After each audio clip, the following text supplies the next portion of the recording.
Okay, Rachel. So what do we have from question number 19 onwards? बेटा, this is question number 19, vector से relevant question है। Question ये कह रहा है कि O A B C D E is a regular hexagon. O A B C D E is a regular hexagon. O A is equals to P and A B is equal to Q. Find in terms of P and slash or Q in its simplest form DE। DE बेटा हमने find करना है, फिर BE हमने find करना है, फिर OE हमने फाइंड करना है। ठीक है। अच्छा, इससे पहले यार एक बात याद रखना कि यहाँ पे ना पैरेलल वेक्टर्स और इक्वल वेक्टर्स का बहुत ज्यादा इस्तेमाल होने वाला है। ठीक है। इक्वल वेक्टर्स क्या होते हैं? Equal vectors are those vectors which have same direction and they have the same length beta. So if this vector OA is represented by P, beta this will also be represented by P। तो इस vector को मैं P कह सकता हूँ। ठीक है। इसी तरीके से this is also P, this is also P बेटा। ठीक हो गया। If vector A B is Q, तो इस डायरेक्शन में इतनी लेंथ हमेशा क्यू होगी। This will also be Q, this will also be Q, this will also be Q because they all have same direction, they all have same length. Right. वो कह रहे हैं आपसे find in terms of P और Q in its simplest form D E. D से ई ये हमने जाना है। यार, ई से डी अपवर्ड डायरेक्शन में इट वाज क्यू, तो डी से ई डाउनवर्ड डायरेक्शन में क्या ये माइनस क्यू नहीं होना चाहिए? तो स्ट्रेट अवे इसका आंसर लिखें माइनस क्यू। ठीक है। आगे वो कह रहे हैं बीई फाइंड करके दे मुझे। बीई क्या चीज है? बी से लेके ई तक। बच्चों, if this is P, if this is P, this will also B P and this will also B P बेटा। ठीक है। लेकिन हमें बीई चाहिए ऑपोजिट डायरेक्शन में। तो ये माइनस पी होगा ऐसे, और माइनस पी होगा बेटा ऐसे। This will B minus two P. ठीक है, मैं लिख देता हूं यहां पे। This is minus P and this is minus P. Right. फिर वो बेटा कह रहे हैं आपसे आगे जाके सी पार्ट में ओ ई मुझे फाइंड करके दो। ओ ई का क्या मतलब है? ओ से लेके ई तक ये चीज। यार, ओ से ई तो मुझे नहीं पता, लेकिन I can use another alternate path from this point to this point बेटा। If this is Q, this is also Q बेटा। इसको लिखें क्यू। एरो हेड बेटा लाजमी डालना है आपने। और उससे डायरेक्शन बेटा बहुत ज्यादा मैटर करती है। इफ दिस इज क्यू बेटा, then this is minus P. So बेटा, ओ से ई तक जाने के लिए जब आप ये रास्ता इस्तेमाल करेंगे तो क्यू माइनस पी आ जाएगा। This will B Q minus P. Q minus P. कोई मसला यहां तक बच्चों? This is Q minus P. Done. This is Q minus P बेटा। ओके। आगे चलते हैं। Look at the next question. आगे क्या कह रहा है बेटा वो हमसे? बी ए और ओ ई इक्वल नहीं होंगे। बी ए, बी ए और ओ ई इक्वल बिल्कुल भी नहीं होंगे बेटा। बी ए और ओ ई लेंथ वाइज बराबर होंगे, vector wise they will not be equal to each other बेटा। ये लंबाई बराबर होगी, लेकिन उनकी बेटा वेक्टर सेम नहीं होगा। There will not be equal vectors because direction different है। आपको मैंने वेक्टर्स में बताई थी ये बात, अगर आपको याद हो तो। ये बात मैंने कहीं पे बताई थी आपको, लिसन केयरफुली। मैं अभी आपको दिखाता हूँ बेटा। Yes, equal vectors must satisfy two conditions: equal length and parallel to each other. सिर्फ लेंथ बराबर होने से इक्वल वेक्टर नहीं होता बेटा। ये बात बताई थी मैंने आपको। ठीक है। तो सिर्फ लेंथ बराबर होने से बेटा वेक्टर इक्वल नहीं होता। आपने उसको डायरेक्शन भी इसकी यूटिलाइज करनी है। ठीक है। आगे चलते हैं। दिस इज इंपॉर्टेंट बच्चों। कह रहे O B and D C are extended to meet at G. O B and D C. Where is O B? ये ओ बी है बेटा, इसको एक्सटेंड कर रहे हैं, चलो एक्सटेंड करके ले जाते हैं। O B and D C are extended to meet at G. यहां पे कहीं बेटा ये they are meeting somewhere here, they are meeting at G. O B and D C are extending to meet at G. ठीक है, देख रहे हैं ये कितना सिंपल सवाल है। एक डिफरेंट तरीके से आपको ये मैं सवाल कराता हूं आज।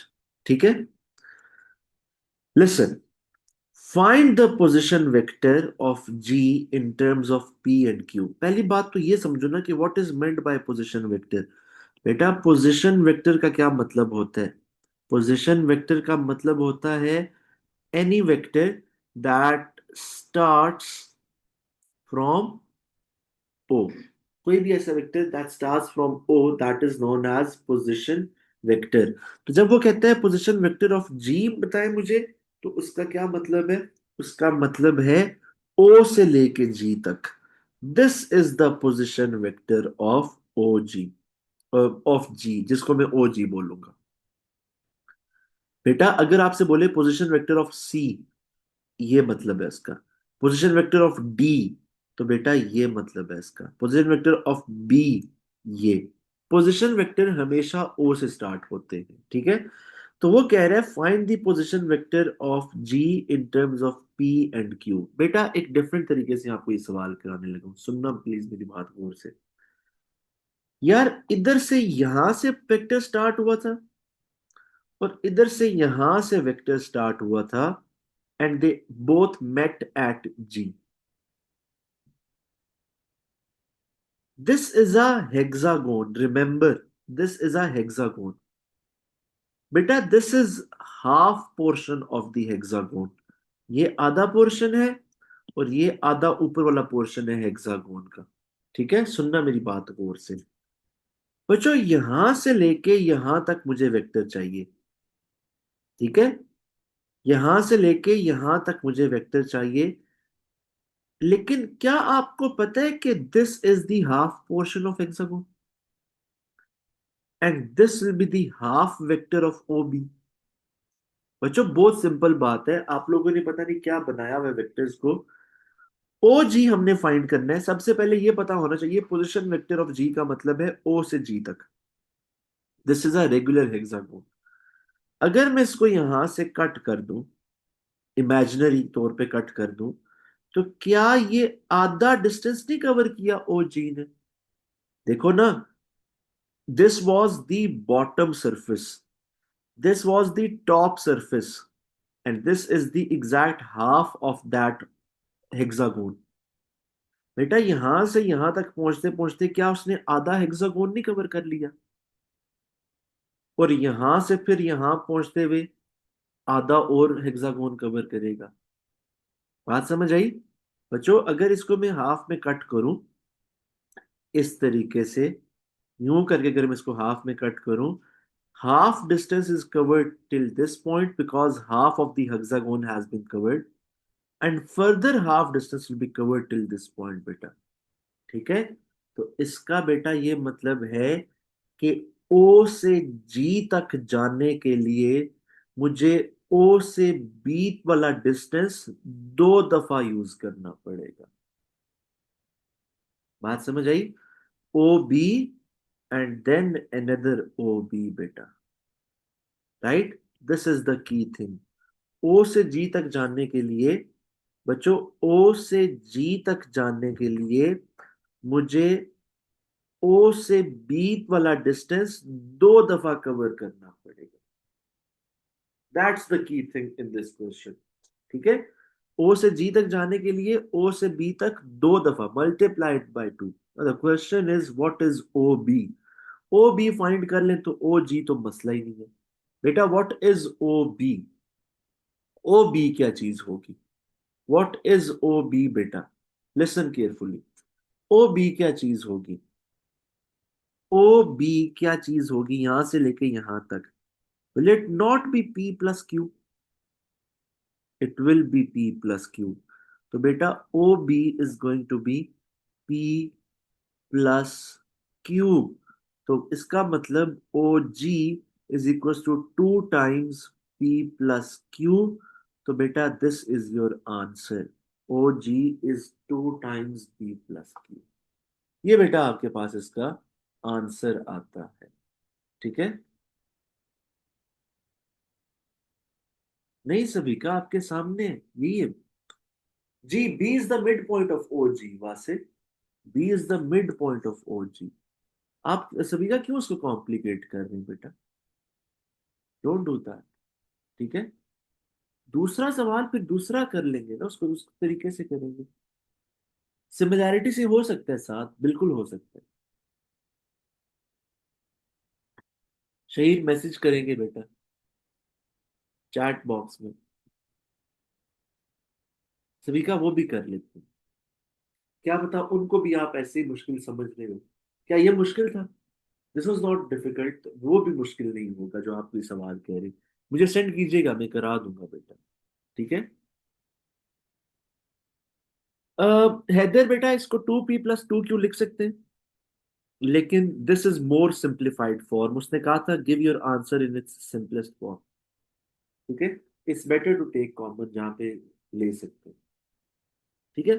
चलो यार अगले सवाल पे चलते हैं। Let's go to the next question बच्चों। शहीर सिंपलेस्ट फॉर्म में पूछा था तो इसलिए हम ये इसे यूज करेंगे। हैदर कौन सा रेशो वाला बेटा?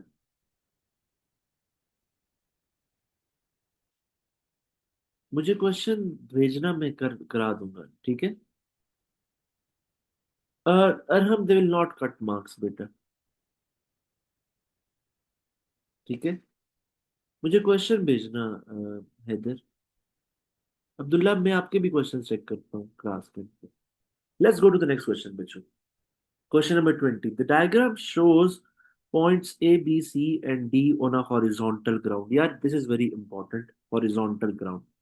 थोड़ा सा इमेजिन करना कि this is on level ground बेटा। ठीक है। This is on level ground बेटा। फाबर बिल्कुल ठीक है, वो भी बिल्कुल ठीक है। Calculate the area of triangle A B C. बच्चों इस ट्रायंगल का area.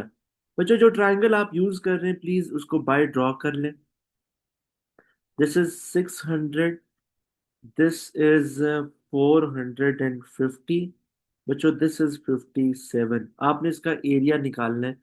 You know area of non right angle triangle it's not half into base into height. 1/2 A B sine C where A and B are the two sides and C is the included angle बच्चों। So 1/2 into 600 into 450 sine of 57। ठीक है। तो क्या answer आता है बेटा? 1/2 मतलब 0.5 into 600 into 450 into sine of how much 57। So the answer is 113220। 1132, what was it? 220 sine not cos। 113220.5। तो बेटा इसको जब आप करोगे, राउंड ऑफ करोगे तो 113221 भी बन सकता है। Don't miss out the unit. Unit क्या बनेगा इसका? Metre square. ठीक है बच्चों। The unit is metre square बेटा। डन।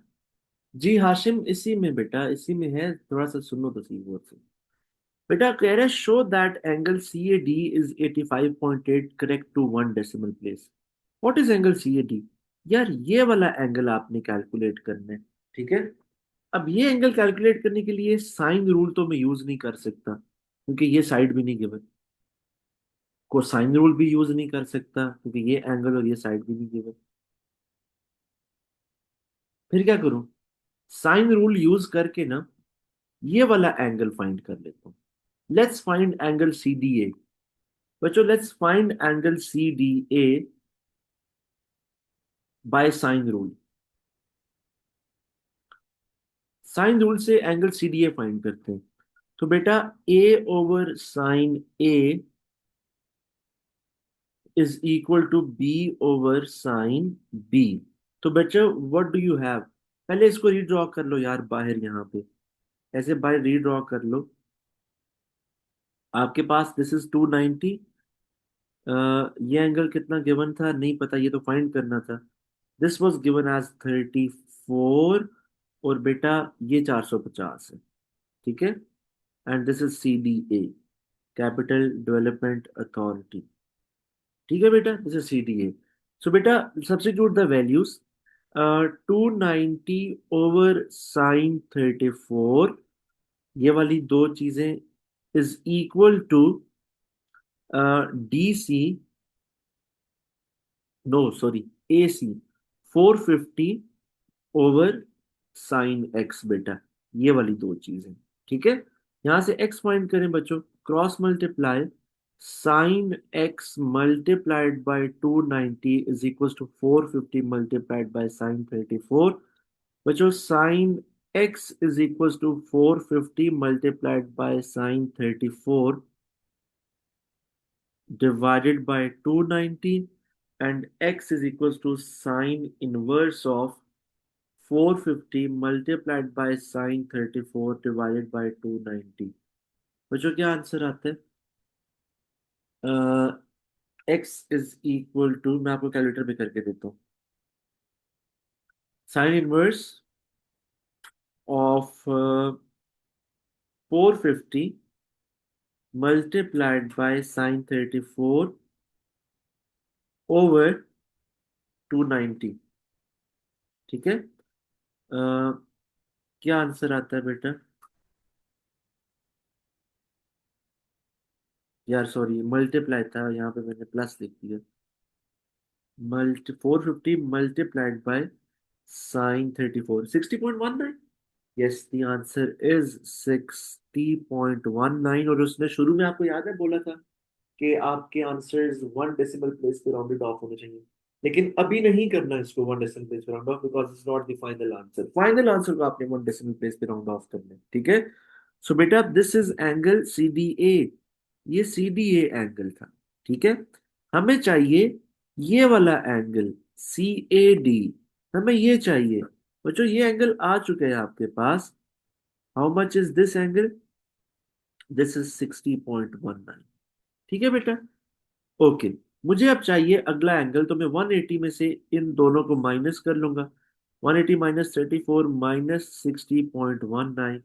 तो बेटा आपने कैलकुलेटर पे क्या करना है, आपने 180, आपने बेटा 180 -34 माइनस आंसर यूज करना है, तो 85.806। 85.806, 1 डेसिमल प्लेस इसको राउंड ऑफ करेंगे तो 85.8 degree will be your answer. That is your answer बेटा, ठीक है। ये आपके पास आंसर है।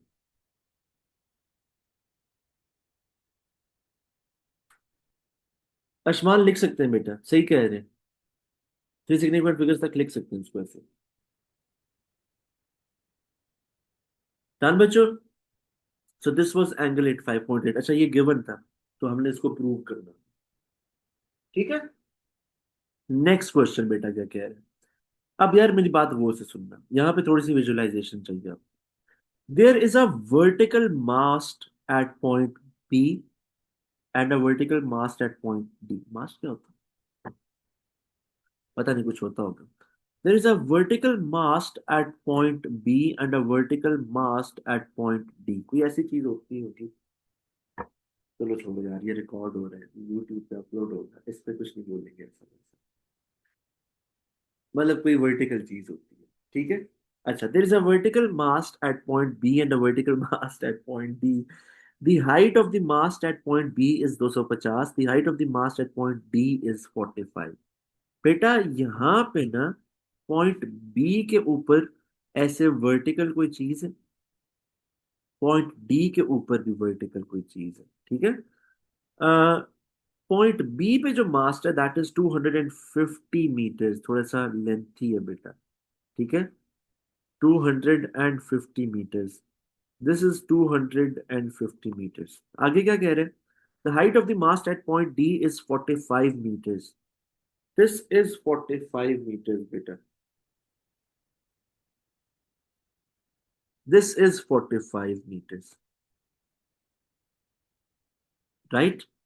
वो कह रहे हैं calculate the angle of depression of top of the mast at point D from the top of the mast at point D.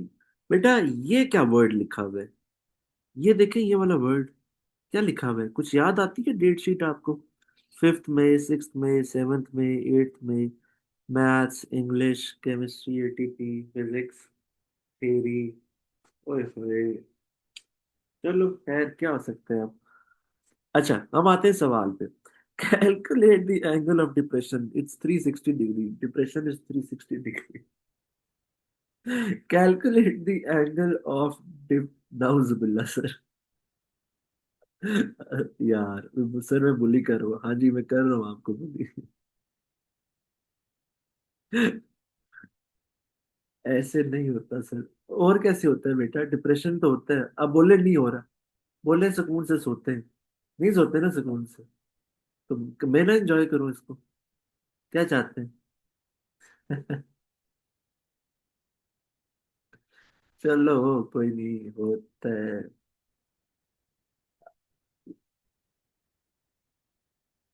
अच्छा जी, लिसन बच्चों, चाय कैंसिल।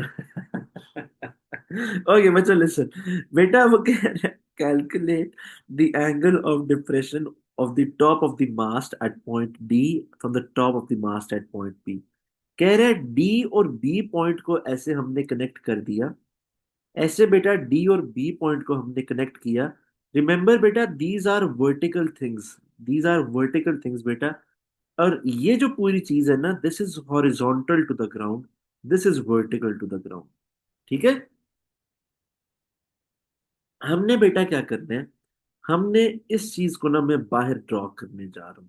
ठीक है, I am just going to draw this out बेटा। You have point B. Point B के ऊपर एक ऐसा वर्टिकल मास्ट था बेटा, पॉइंट डी के ऊपर एक ऐसा वर्टिकल मास्ट था। ठीक है। और ये ऐसे कनेक्ट हुए हुए थे। This is point D, this is point B बेटा, this is 400 how much, 250, this is 250 meters, and this is बेटा 45 meters। तो क्या डी और बी आपस में कनेक्टेड है? कर सकते हैं। डी और बी को आपस में कनेक्ट भी कर लेते हैं। अगर डी और बी को मैं आपस में कनेक्ट करूं तो बेटा ये चीज इस तरह से ऐसे आ जाए। ठीक है। ओके, हमें क्या चाहिए? हमें सबसे पहले चाहिए बेटा angle of depression at the top of the mast at point D from the top of the mast at point B. Beta, this is point D. This is angle of elevation for point D. And this is point B. अक्सर लोग इसको angle of depression मानते हैं, wrong.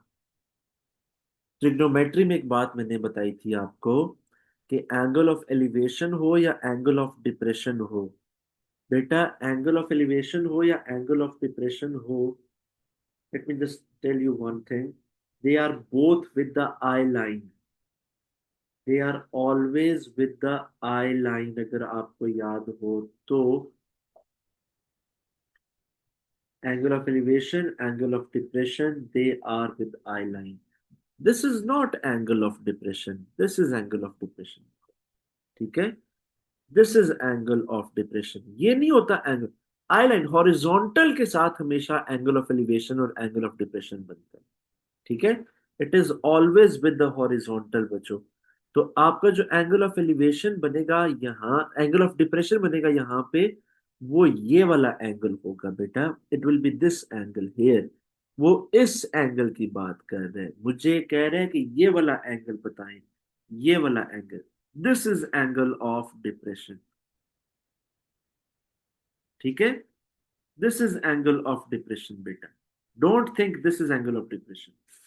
Right बच्चों।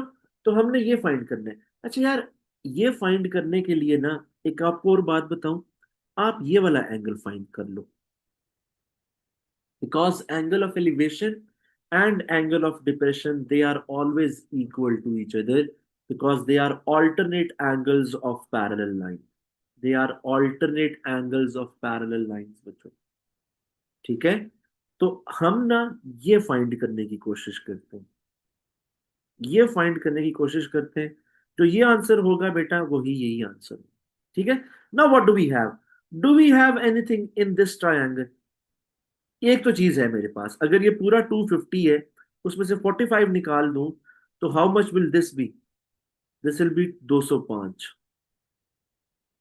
बच्चों यहां से यहां तक दिस विल बी 205। ठीक है। दिस इज 205 बेटा। ठीक हो गया। और मुझे एक और चीज चाहिए। I need one more thing बेटा। मुझे एक और चीज चाहिए। What is that going to be? मुझे मुझे ना, या तो ये मिल जाए किसी तरीके से, या फिर ये मिल जाए किसी तरीके से। I need one out of these two things to get this angle. ठीक है बेटा। तो मुझे ना ये मिलना ज्यादा आसान है। What is this? It is the distance between D and B. Go to the original diagram. Can you find the distance between D and B? yes, you can find the distance between d and b using this triangle. इसको use करके आप ये distance find कर सकते हैं बेटा। ये 450 है। आप ये डिस्टेंस फाइंड कर सकते हैं। लेट्स ड्रॉ दिस बेटा। यहाँ पे बाय ड्रॉ करने लगा मैं। I'm going to draw this triangle यहाँ पे बाहर इस तरीके से। This is point D. This is point B beta. What else I have? I have this as 290. I have this as 600. Beta, this is 290. 290. This is 600. ये angle कितना यार पूरा? How much is this angle at point A? ये तो 57 given था। और ये हमने प्रूव किया था CAB. This was how much? 85.8। तो बेटा दिस इज 85.8। ऐड करो, क्या आंसर आता है? 85.8 प्लस 57, क्या आंसर आता है यार? 85.8 प्लस 57, 142.8। तो बेटा ये पूरा एंगल 142.8 है, और ये पॉइंट ए है। Now can you find this? Can you find this बेटा? Yes, by cosine rule. बेटा डी बी आप फाइंड कर सकते हैं by cosine rule. And what is cosine rule बेटा? कोसाइन रूल क्या होता है? C square equals to A square plus B square minus 2ab cos of capital C. तो ये साइड आपने फाइंड करनी है, उसके सामने वाला एंगल यहां पे यूज किया जाएगा। राइट बच्चों? So substitute the values. C square equals to 290 square plus 600 square minus 2 into 290, 600, cos of how much? 142.8। 142.8। ये यार let's find this। uh, what is it? क्या था यार? 290 square plus 600 square minus 2 into 290 into 600 cos of 142.8। ये answer है। और आपने इसका क्या करना है? स्क्वायर रूट भी लेना है। अप्लाई द स्क्वायर रूट बेटा। स्क्वायर नहीं, यहां पे नहीं। ये आ गया। Apply square root of the answer. That's 849.28। That is going to be बेटा 849.28। 849.3 कर देते हैं इसको। This is going to be 849.3। तो बेटा डी बी आया 849.3। ठीक है। तो डी बी आ जाएगा 849.3। 849.3। ठीक है बच्चों, बात समझ आई? अब आपके पास आसान है ये एंगल निकालना। टैन लगाएंगे बेटा। टैन में परपेंडिकुलर ओवर बेस, तो हम लिखेंगे बेटा टैन। हम लिखेंगे बच्चों tan of x is equal to perpendicular over base. tan of x is equals to perpendicular 205 over base 849.3। x is equals to tan inverse of 205 over 849.3। so what's it? Tan inverse, नहीं यहाँ पे नहीं बन सकता। tan inverse of 205 divided by answer नहीं यार, sorry sorry sorry sorry sorry, क्या answer आता है? tan inverse of 205 over 849.3। तो बेटा क्या आंसर आता है? 13.57, is it? Yes, it is 13.57। तो बेटा 13.57 को जब आप राउंड ऑफ करेंगे तो ये 13.6 डिग्री बन जाएगा। दिस इज 13.6, मतलब दिस इज ऑल्सो 13.6। तो बेटा this is a good 5 mark question. यहाँ पे नंबर ऑफ मार्क्स नहीं लिखे हुए, लेकिन I guess this is a good 5 mark question बेटा। यहाँ पे आपने सारी की सारी चीजें बेटा अच्छे तरीके से यूज करी। डन बच्चों, बात समझ आई बेटा?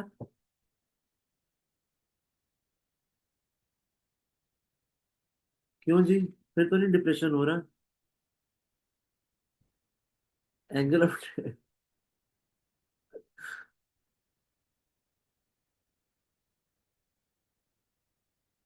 गोलगप्पे भी कैंसिल? वाह जी वाह बेटा।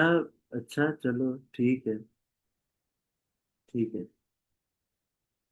Yes, Gohar, angle of depression and angle of elevation are always equal to each other in a given situation. जितना आप डिप्रेस होंगे उतना मैं खुश होऊंगा। आपका एंगल ऑफ डिप्रेशन, मेरा एंगल ऑफ एलिवेशन। ठीक है। अच्छा जी, चले जी आगे। अच्छा ना, क्या सीरियस ही होगी यार सारे। बेटा परेशान नहीं होना, कुछ क्या होगा, ज्यादा ज्यादा क्या होगा, मतलब क्या हो क्या जाएगा? यू ग्रेड आएगा, फिर क्या होगा? क्या हो क्या जाएगा जिंदगी में? क्या बारिश नहीं होगी फिर? जूते पड़ेंगे तो हैर है, जूतों की हैर है। कुछ कुछ भी नहीं होता, चित्रोल होगी। बेटा you should experience everything in life. और जिंदगी में बैलेंस भी तो होना चाहिए ना। अगर अगले साल फिर से पढ़ना पड़ेगा बेटा, वो वैसे भी पढ़ना पड़ेगा एएस में। और एएस इतनी हैवी चीज है ना, आप कोशिश करो कि आप ओ फोर ही दोबारा पढ़ लो। एएस तक बात ना ही जाए, जिंदगी के जितने भी 10 15 5 7 साल रहते हैं ना, ओ फोर ही पढ़ते रहो दोबारा। ठीक हो गया? अच्छा चलो यार, अगले। अच्छा ठीक है, माजरत। अच्छा जी, आगे चलते हैं मुझे। कह रहे length of a cuboid in 2 centimeter is 2 centimeter, correct to the nearest integer. ठीक है, length of a cuboid is 2 centimeter, correct to the nearest integer बेटा। ठीक है, width of a cuboid is 4 centimeter, correct to the nearest integer. Volume of the cuboid is 123.8 centimeter cube. यार ये centimetre cube लिखा हुआ है यहाँ पे, ठीक है। इसे सेंटीमीटर क्यूब, ये मुझे लगता है किसी ने टाइप करके लिखा है ये पेपर। अच्छा, volume of the cuboid is 123.8 centimeter cube, correct to the 1 decimal place. Find the lower bound of the height of the cuboid. अच्छा, लोअर बाउंड से पहले आपको ये पता होना चाहिए what is meant by this correct to the nearest integer. It means whole number. ठीक है, नियरेस्ट इंटीजर का मतलब होता है होल नंबर, ठीक है। ये भी नियरेस्ट इंटीजर का मतलब होल नंबर होगा। करेक्ट टू 1 डेसिमल प्लेस का क्या मतलब होता है? 0.1, ठीक है। इसकी जगह आप इसको क्या कह सकते हैं? 10, 1/10, 1 डेसिमल प्लेस। ये सारी की सारी बातें बेटा वो कर सकता है, ठीक है। मर्जी है उसकी, एग्जामिनर जो हुआ दिनेश जो देने उसने आपको। खैर, अब बेटा क्या होगा, हम ना before solving the question length width और वॉल्यूम का अपर लोअर बाउंड निकाल लेते हैं, ठीक है। अगर मैं बेटा लेंथ की बात करूं तो length was 2 centimeter, correct to the nearest integer. Nearest integer का मतलब होता है 1, तो आप क्या करते हैं? 1/2 करते हैं, विच इज 0.5। तो बेटा इसका अपर बाउंड आएगा 2.5 और इसका लोअर बाउंड आएगा 1.5। ठीक हो गया? आगे चलो, विड्थ पे आ जाओ। विड्थ कितनी थी? Width was 4 centimeter. This is again correct, correct to the nearest integer. तो मतलब 1, 1/2, 0.5। तो बेटा इसका अपर बाउंड आएगा 4.5 सेंटीमीटर और इसका लोअर बाउंड आएगा 3.5 सेंटीमीटर। ठीक हो गया। फिर बेटा वॉल्यूम के बारे में भी कुछ गिवन है। Volume is given as how much? 123.8। ठीक है। अब this is correct to the nearest 0.1। Correct to 1 decimal place का मतलब होता है 0.1। तो बेटा आप 0.1 डिवाइड बाई 2 करेंगे विच इज 0.05। तो अपर बाउंड के लिए 0.05 ऐड करेंगे 123.85। और लोअर बाउंड के लिए आप क्या करेंगे? लोअर बाउंड के लिए माइनस करेंगे तो 123.75 आ जाएगा। ठीक है। अपर बाउंड इज 123.85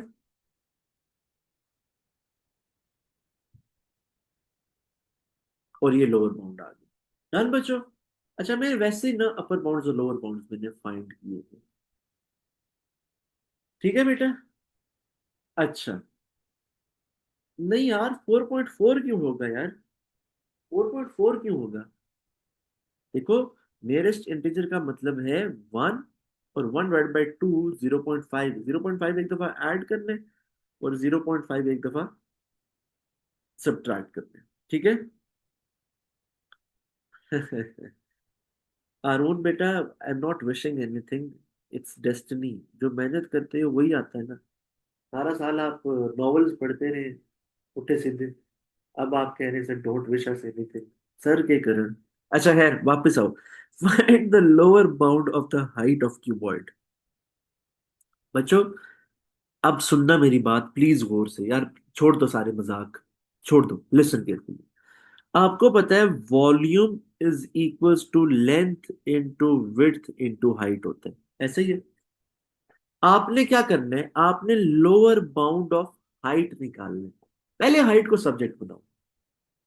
तो height is equals to volume divided by length into width.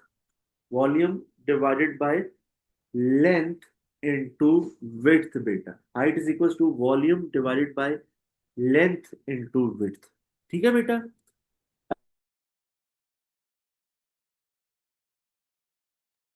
Done बच्चों। अच्छा अब सुनिएगा मेरी बात। बच्चों लिसन केयरफुली। प्लीज मेरी बात गौर से सुनना। बेटा आपको चाहिए हाइट का lower bound. You need lower bound of the height. Height का लोअर बाउंड चाहिए। सुनना मेरी बात गौर से। हाइट का लोअर बाउंड चाहिए बेटा आपको। तो आप इसका लिखोगे lower bound of height is equal to volume multiplied by length into width. बेटा आप सुनना। आपको पता है कि ये चीज इसके साथ डायरेक्टली प्रोपोर्शनल है और ये चीज इसके साथ इनवर्सली प्रोपोर्शनल है। अगर इसका लोअर बाउंड निकालना है तो डायरेक्टली प्रोपोर्शनल वाली चीज का भी लोअर बाउंड होगा। और अगर इसका लोअर बाउंड निकालना है तो इनवर्सली प्रोपोर्शनल वाली चीज का अपर बाउंड होगा बेटा। ठीक है। If you want lower bound of height according to formula directly proportional things will be used with lower bound. तो बेटा आप लिखेंगे lower bound of volume and lower bound of height inversely proportional to length into width. So you will use inverse proportion के लिए upper bound। तो बेटा आप upper bound of length and upper bound of width use करोगे। ठीक है। तो lower bound of height का क्या आंसर आ जाएगा? Lower bound of volume. What is the lower bound of volume?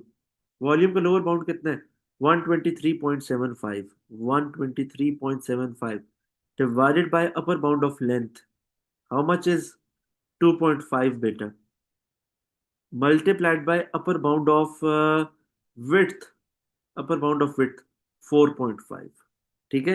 Use calculator 123.75 1 123.75 divided by 2.5 into 4.5। 2.5 multiplied by 4.5 बच्चों 11 is the answer। So the lower bound of height is equal to 11। बच्चों this is equal to 11 बेटा। ठीक हो गया बेटा। बात समझ आई? नहीं यार राउंड ऑफ नहीं करना ना हैदर। हैदर उसको राउंड ऑफ नहीं करना बेटा।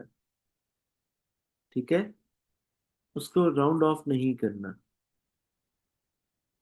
अच्छा, यार वो कह रहे हैं सर अगर अपर बाउंड निकालना होता इसका, यार अगर इसका अपर बाउंड निकालना होता, अपर बाउंड ऑफ हाइट निकालना होता, तो बताओ डायरेक्टली प्रोपोर्शनल का अपर बाउंड यूज करते, इनवर्सली प्रोपोर्शनल का लोअर बाउंड यूज करते, लोअर बाउंड। ठीक है। अच्छा मैं ना इसको कहाँ पे कराता होता हूँ यार, लिमिट्स ऑफ एक्यूरेसी के अंदर मैंने इसको ना वो समराइज किया हुआ है थोड़ा सा, आपको दिखाता हूँ वेयर इट इज।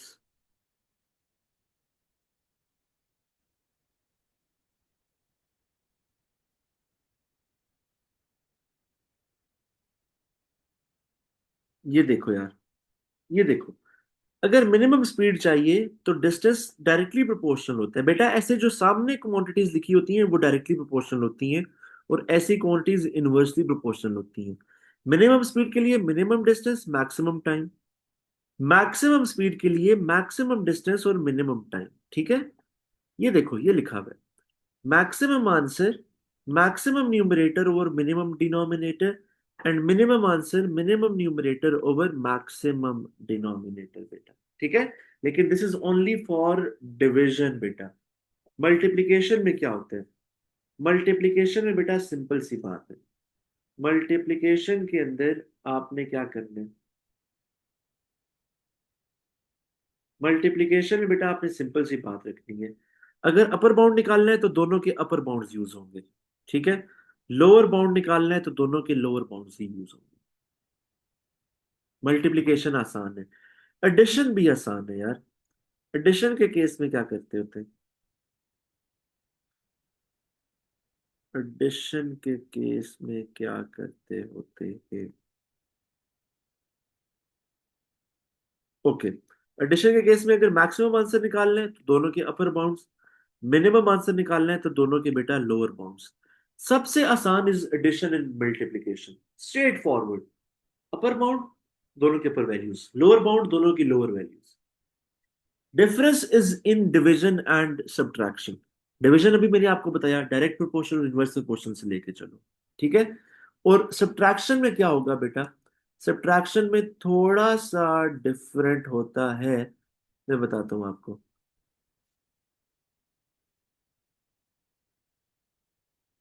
जी मानूर, बिल्कुल मार्क्स कट होते हैं बेटा, बिल्कुल, बिल्कुल मार्क्स कट होते हैं। यार अगर आपको चाहिए ना मैक्सिमम ए माइनस बी, तो upper bound minus lower bound, और मिनिमम ए माइनस बी तो lower bound minus upper bound. यार इसका स्क्रीनशॉट ले लो बेशक, इस चीज का ना स्क्रीनशॉट ले लो बच्चों। बल्कि एक सेकंड ठहरो, मैं थोड़ा सा इसको वो करता हूँ। ये लो यार, इस चीज का स्क्रीनशॉट ले लो, यहां से लेके यहां तक, इस पूरी चीज का स्क्रीनशॉट ले लो, इसको एक दफा देख लेना। This is addition subtraction of upper bound lower bound, this is for multiplication, screenshot लेना है तो ले लो, and this is for division बेटा, दिस इज फॉर डिवीजन। ठीक है, डन, ओके। ओके बच्चों, आगे चलते हैं, प्लीज लिसन केयरफुली। अगली जो चीज है हमारे पास बेटा, थोड़ा सा आगे चलते हैं जल्दी से, last two questions I guess. Okay बेटा, these are the first five terms of a sequence, 1/6, फिर 1, फिर 6, 36। यार यहां तक पहुंचते पहुंचते मुझे समझ आ गई है कि मल्टीप्लाइड बाय 6 कर रहे हैं। तो जब आप मल्टीप्लाइड बाय 6 कर रहे होते हैं तो ये आपके पास कौन सा सीक्वेंस होता है, exponential. This is a exponential, जिसको जियोमेट्रिक भी बोला जाता है बच्चों, एक्सपोनेंशियल स्लैश जियोमेट्रिक, एक ही गल है। ठीक है, कैसे पता चला, अगर 36 डिवाइड बाय 6 करूं, 36 डिवाइड बाय 6 6 आंसर आता है। अगर मैं 6 डिवाइड बाय 1 करूं तो तब भी 6 आंसर आता है। अगर मैं 1 डिवाइड बाय 1/6 करूं तो तब भी बेटा 6 आंसर आता है। ठीक है, इवन देन बेटा यू हैव 6 आंसर। तो प्लीज बेटा बात गौर से सुनना, listen carefully. This is a geometric sequence and the formula for the nth term is equals to ar की power n minus 1, where a is the first term which is 1 by 6, r is the common ratio 6, नहीं करो यार please, r is the common ratio, r is the common ratio, r is the common ratio which is 6 बेटा। r आपके पास common ratio होती है और power में n minus one लिखा हुआ है।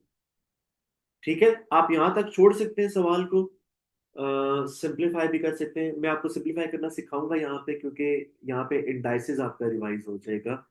तो बेटा अगर इसको मैंने सिंप्लीफाई करना है तो 1/6 को मैं 6 की पावर माइनस वन लिख सकता हूँ, देख सकता हूँ ना? बेटा यहाँ पे 6 की पावर 1 है, जब ये ऊपर जाएगा तो 6 की पावर माइनस वन हो जाएगा। अब सेम बेसिस मल्टीप्लाई हो रही है तो पावर्स विल बी एडेड। तो बेटा मुगीस बेटा मैसेज करो, आप पावर जब ऐड करोगे तो आप लिखोगे -1 प्लस n माइनस वन। तो बेटा दिस बिकम्स 6 की power -1 plus n minus one, which becomes 6 की power n minus 2. That is your answer बेटा, 6 की power n minus 2 is your answer. Done? ये बेटा आपका आंसर है। उसरा भी छोड़ सकते हैं, बिल्कुल आप इसको ऐसे भी छोड़ सकते हैं, ठीक है, लेकिन बेहतर होता है इसको सिंप्लीफाई कर लिया करो, ज्यादा बेहतर रहता है। ठीक है, शहीर ये क्या किया आपने? अच्छा, ओके बच्चों, next question, last question. Two angles A and B are formed when two lines meet at a point। बेटा यहाँ पे लिखा हुआ है meet at a point। when two lines meet at a point, बच्चों जब दो लाइनें एक जगह पे मीट करती हैं इस तरीके से तो दो एंगल बनते हैं। ठीक है, two angles A and B, if this is A, this is B. ठीक है, angle A is given by the equation 2 plus 3 tan x equals to minus 0.5. Find the two possible values of angle B। अच्छा यार उसको बाद में देखते हैं, पहले मुझे ये बताओ अगर एंगल A 100 हो तो B कितना होगा? 80 होगा। अगर एंगल A 70 हो तो B कितना होगा? 110, because they both add up to 180। खैर इसको भी साइड पे रखो, हमें कह रहे हैं angle A is given by this equation, मतलब यहां से एंगल ए की दो वैल्यूज निकलेंगी। Find the two possible values of angle B. आपने एंगल बी की दो पॉसिबल वैल्यूज निकालनी, पहले ए की निकालनी पड़ेगी, बी की निकालना आसान है। तो ए की वैल्यूज कैसे निकलेंगी? ए की वैल्यूज निकलेंगी from this equation 2 plus 3 tan A is equal to -0.5। Now what? Now listen carefully. These are trigonometric identities. 3 tan is equal to -0.5 minus 2. 3 tan A is equals to -2.5, and tan A is equals to -2.5 over 3। बेटा tan A कितना आया? -2.5/3। Negative है या positive? Negative. कहाँ कहाँ पे negative होता है? कहाँ कहाँ पे नेगेटिव होता है? ASTC, all positive, sine positive, tan positive, cos positive. याद है ना, आ सजना टुर चलिए। ठीक है, तो बेटा all positive, this is sine positive, मतलब टेन नेगेटिव। एक आपको ये चाहिए सेकंड क्वाड्रेंट, फिर आपको टेन पॉजिटिव नहीं चाहिए, टेन नेगेटिव चाहिए, this is only cause positive. तो दूसरा आपको ये चाहिए। कौन कौन से क्वाड्रेंट होंगे? Second and fourth. तो बेटा you have second and fourth quadrants, that means you have this thing बेटा, you have this thing। second quadrant में angle with x axis, fourth quadrant में बेटा angle with x axis। याद है ना, हमेशा angle with x axis निकालते होते हैं। by the way, how will you get this angle with x axis, ये आप कैसे निकालेंगे? आप ये निकालेंगे यहां से बेटा tan इनवर्स करके, और वहां पे नेगेटिव को इग्नोर करना है। Negative was only to get the quadrants, ये काम के लिए नेगेटिव था बस। ठीक है, नेगेटिव को इग्नोर करना है। तो बेटा a is equal to tan inverse of 2.5/3। तो क्या आंसर आता है? tan inverse of 2.5/3, the answer is 39.8। बच्चों a 39.8 है, लेकिन ये भी फाइनल आंसर नहीं है। सेकंड क्वाड्रेंट में कैसे निकालती होते हैं answer? From positive x axis till this point, this is 39.8। तो ये कितना एंगल होगा ये पूरा? ये कितना होगा? 180 माइनस 39.8, 140.2। ठीक है, दिस इज ऑल्सो 39.8। तो ये एंगल कितना होगा? 360 minus 39.8, that will be 320.2 बेटा। तो ये दो आंसर्स है ए के बच्चों। These are the two answers of A. A is equal to 140.2 and A is equal to 320.2। ठीक है, बात समझ आई बेटा? अब सवाल ये पैदा होता है कि चलो ए तो आ गया, ए तो बेटा चलो आ गया। आपने आपने यार शहीर इस क्वेश्चन पे फोकस करो ना बेटा। आपने बी का आंसर निकालना है, बी का आंसर बेटा आपने निकालना है। ठीक है, अच्छा आपने बेटा बी का आंसर निकालना है, तो आपको पता है कि A plus B they are equal to 180। A plus B is equal to 180। तो बेटा A plus B is equal to 180। अगर ए की value B is equal to 180 minus A, तो बेटा एक बी आएगा 180 माइनस ए विच इज 140.2। कितना answer आता है? 39.8। और दूसरा बी क्या आएगा? 180 माइनस 320.2, क्या आंसर आता है? 140.2। नेगेटिव नहीं हो सकता आंसर, पॉजिटिव ही होगा। So these are the two answers of B. That completes your beta IGCSE maths Feb March 2026